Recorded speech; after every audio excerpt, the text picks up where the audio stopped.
In 2004, author Harry Dent said the Dow would break 40,000.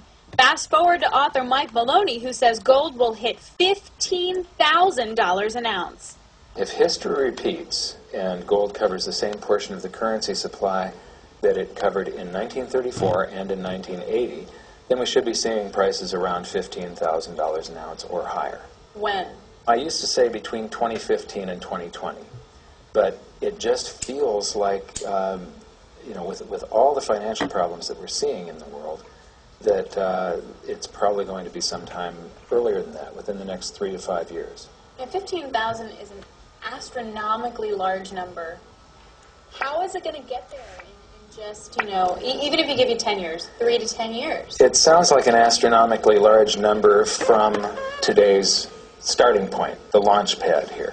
However, for gold to have the same value against the dollar, in other words, the number of dollars that exist, what I'm talking about is base money here, which is the paper dollars basically that exist. It's dollars in circulation plus the dollars that the banks have on deposit at the Federal Reserve, all redeemable in paper dollars.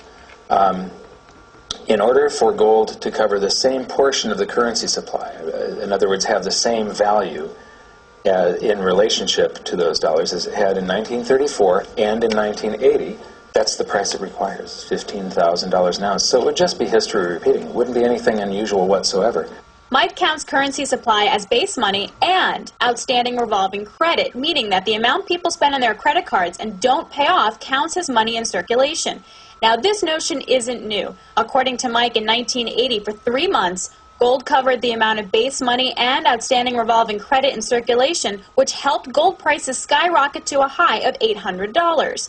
Also supporting higher gold prices in the 1980s was the Dow and gold's 1-to-1 ratio, and Mike thinks gold can do even better this time round. It'll surpass a 1-to-1 ratio. In other words, gold's price may be double the points of the Dow. The fair value of the Dow is probably around 4 ounces of gold, so it would be 4 times gold's price, which would put you at about $2,400 an ounce gold today, if that was the fair value ratio.